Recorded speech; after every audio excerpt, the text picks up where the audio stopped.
नमस्कार।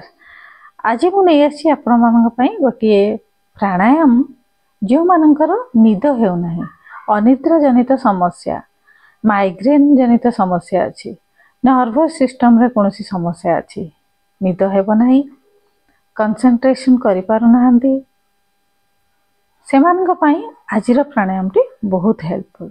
जो मानकर ब्लड प्रेशर रो प्रॉब्लम माइग्रेन रो प्रॉब्लम एवं नर्वस सिस्टम रो प्रॉब्लम से तो गोटे प्राणायाम जहाँकि आपण मानकु 4-5टी समस्या दूर करिवो अनिद्रा जनित समस्या ब्लड प्रेशर रो समस्या एवं माइग्रेन रो समस्या मुंड बिंधा हेउची जदि ए प्राणायाम टी कंटिन्यू करिवे तो आपण माने एही सब प्रॉब्लम रो निजात पाई परिवे। तो आसंतु आरंभ करिबा सिखिबा आजिर प्राणायाम।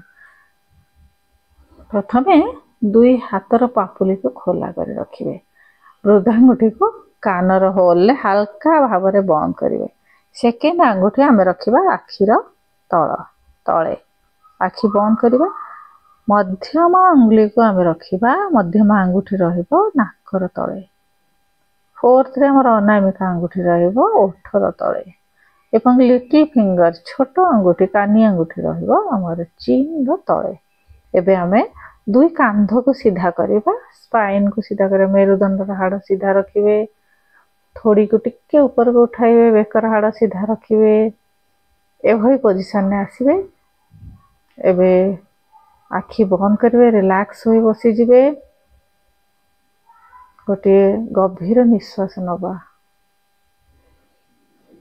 निश्वास को बाहर को काढ़ा समय रे बाहर को बाहर करने समय रे उच्चारण करवा दुई ओठ को बंद रखिबा गभीर निश्वास भीतर को नवा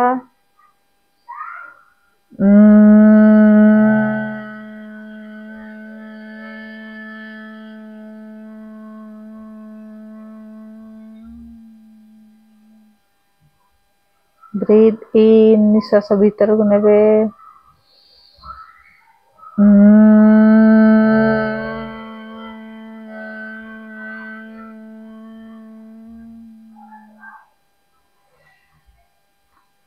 रिलैक्स।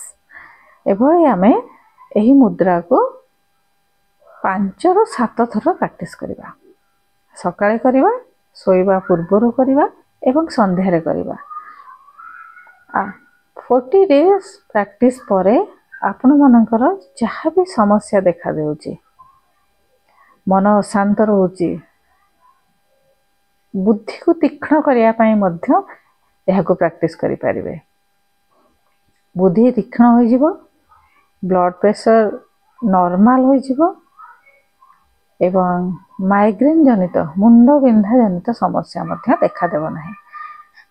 प्रैक्टिस करंतु सुस्थ रह चैनल को सब्सक्राइब कर देबे एवं अधिक अधिक लोगों को शेयर करेंगे वीडियो टी को आपण भी सुस्थ रहिबे वीडियो टी को शेयर कले अन्य मान्य मध्य सुस्थ रहिबे रहंतु एवं खुशी रे रहंतु पुणी नहीं आसीबे आपण मानक पई आ गोटे वीडियो।